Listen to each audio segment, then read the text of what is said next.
பாபா மேரா பாபா.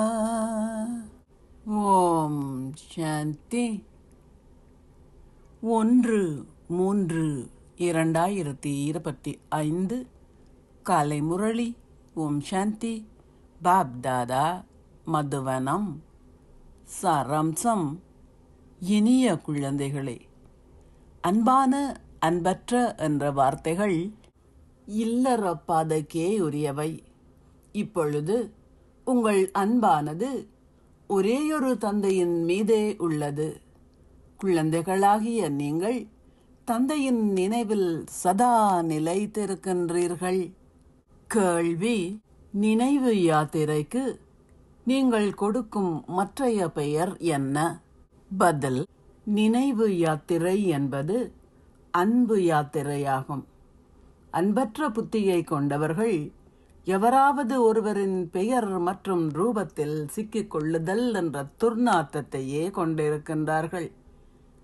அவர்களின் புத்தி தமோ பிரதானாகுகின்றது.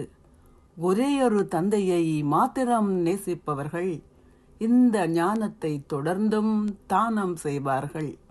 அவர்கள் வேறு எந்த ஒரு சரீரதாரிகள் மீதும் அன்பை கொண்டிருக்க மாட்டார்கள். பாடல்: இந்த நேரம் கடந்து செல்கின்றது. ஓம் சாந்தி. தாரணைக்கான சாராம்சம். 1. ஒரே ஒரு தனித்துவமான சரீரமற்ற தந்தை மீது இதயபூர்வமான உண்மையான அன்பை கொண்டிருங்கள். மாயையின் கிரகணங்கள் எதுவும் உங்கள் புத்தியை தாக்காதவாறு எப்பொழுதும் கவனத்தை செலுத்துங்கள். 2. ஒரு பொழுதும் தந்தையுடன் முகம் கோணாதீர்கள். சேவை செய்பவராகி உங்கள் எதிர்காலத்தை மேன்மையானதாக ஆக்குங்கள். மற்றவர்களால் உங்களுக்கு கொடுக்கப்பட்டுள்ள எதையும் வைத்து கொள்ளாதீர்கள். ஆசீர்வாதம்: நீங்கள் சுத்தத்திற்கான வழிமுறையை பயன்படுத்துவதன் மூலம் தடைகளிலிருந்து விடுபட்ட வெற்றியாளராகி கோட்டையை பலம் வாய்ந்தது ஆக்குவீர்களாக. இந்த கோட்டையில் உள்ள ஒவ்வொரு ஆத்மாவும் வெற்றியாளராகவும் தடைகளில் இருந்து விடுபட்டும் இருப்பதற்கு ஒரே குறிப்பிட்ட வேளைகளில் எங்கும் யோகா நிகழ்ச்சிகளை நடத்துங்கள். நீங்கள் சேவை செய்வதை அதிகரிக்கும் அளவிற்கு மாயையும் உங்களை தனக்கு உரியவள் ஆக்குவதற்கு முயற்சி செய்வாள். என்றாலும் எவராலும் இந்த பந்தனத்தை வெட்டிவிட முடியாது. ஆகவே எந்த ஒரு பணியை ஆரம்பிக்க முன்னரும் நீங்கள் சுத்தப்படுத்துவதை போன்று மேன்மையான ஆத்மாக்களான உங்கள் எல்லோருக்கும் வெற்றியாளராக இருக்கும் ஒரே தூய எண்ணம் இருக்க வேண்டும். சுத்தம் என்ற இந்த வழிமுறையை பயன்படுத்துவதன் மூலம் இந்த கோட்டை பலம் வாய்ந்தது ஆகிவிடும். ஸ்லோகம்: யுக்தி யுக்தான மிகச் சரியான சேவை செய்வதன் உடனடி மற்றும் நடைமுறை பலன் சந்தோஷமே ஆகும்.